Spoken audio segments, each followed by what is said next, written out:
এশআইআরের কাজ হাসপাতালে বসেই সারছেন বিএলও। অসুস্থ মেয়ে ভর্তি হাসপাতালে, অগত্যা হাসপাতালে বসেই কাজ সারছেন বিএলও বাবা।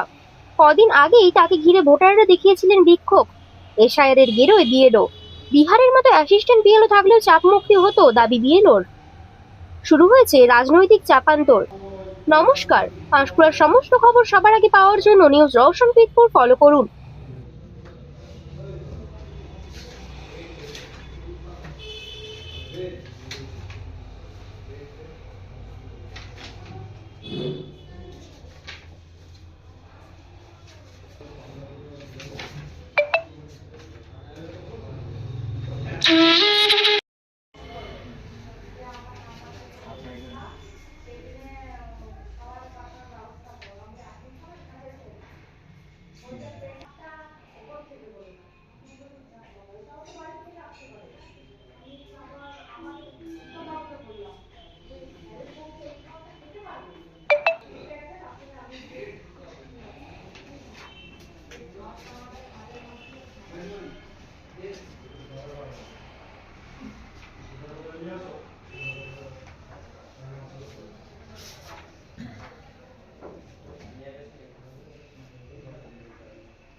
স্যার আপনার নাম আর কত কোন বুথ আপনার? আমার নাম অতনু জানা, বুথ নাম্বার 172, পাঁশকুড়া। পাঁশকুড়া পশ্চিম বিধানসভা।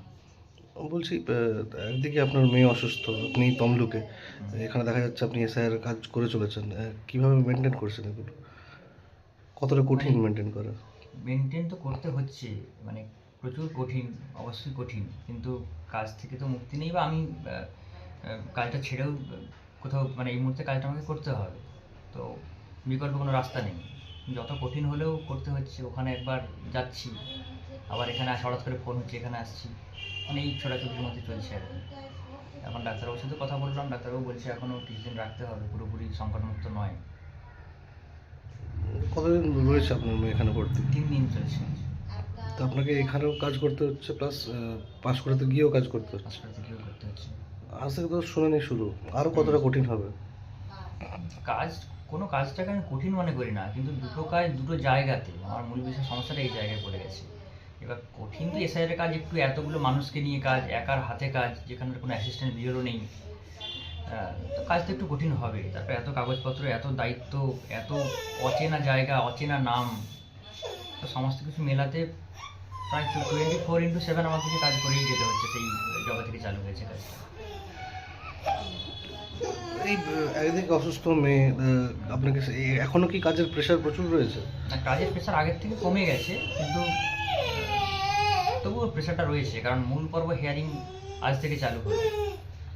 মানে যাদের সব কিছু মিলে গেছে তাদেরগুলো শেষ, এবার যাদের অমিলগুলো, সেইগুলো নিয়েই তো মূল কাজ। এই অসুবিধার কথা কাকে জানিয়েছেন? অসুবিধার কথা স্যারকে বলেছিলাম, মানে আমাদের ওপর মহলে যিনি আছেন, উনি ব্যাপারটা বুঝেছেন, কিন্তু উনিও তো দায়িত্বপ্রাপ্ত, মানে ওনার হাতে কিছু নেই। উচ্চ যারা আধিকারিক তাদের কাছে কিছু বলবেন, বা এই অসুবিধার ব্যাপারে বলবেন? অসুবিধার ব্যাপারে বলবো বলতে, মানে দুটো জায়গার কাজ একসাথে তো বসে করা সম্ভব নয়। আর যদি আমাদেরকে একটা অ্যাসিস্ট্যান্ট বিএলও দেওয়া হয়, এটা শুধু আমার একার প্রবলেম না, আমি সারা রাজ্য জুড়েই দেখছি আমাদের সেভাবে অ্যাসিড, যেটা বিহারে হয়েছিল, ওখানে কিন্তু প্রত্যেকটা পার্টে 2-3টে করে অ্যাসিস্ট্যান্ট বিএলও ছিল, কারণ অনেকটা লং টাইম ধরে কাজ তো।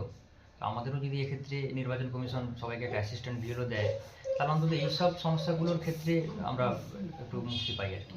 এবার আমাদের ধরুন বাবা মায়েদের ক্ষেত্রে ফার্স্ট প্রায়োরিটি হওয়া উচিত সন্তান, কিন্তু আজকে এমন পরিস্থিতিতে পড়ে আছি যে আমাকে এখনই যদি ওখানে ফোন করে ডাকে, আমাকে এক্ষুনি যেতে হবে, এবং সমস্ত কিছু অ্যাপের মাধ্যমে হচ্ছে, যে অন্য কেউ গিয়ে আমার কাজটা করে দেবে সেটাও হবে না। আজকে হিয়ারিংয়ে চিঠি বিলি, সেখানে আমাদের অ্যাপের মাধ্যমে চিঠিটা আমরা কীভাবে বিলি করলাম, সেই চিঠির এই যে ডেলিভারি অফ শিডিউল হিয়ারিং, এখানে পুরো লাইভ ওটা আপলোড করতে হবে, ওখানকার ফটো বা লোকেশান। আপনার নাম? আমার নাম অতনু জানা। কত নম্বর বুথ বিএলও? 172, পাঁশকুড়া পশ্চিম।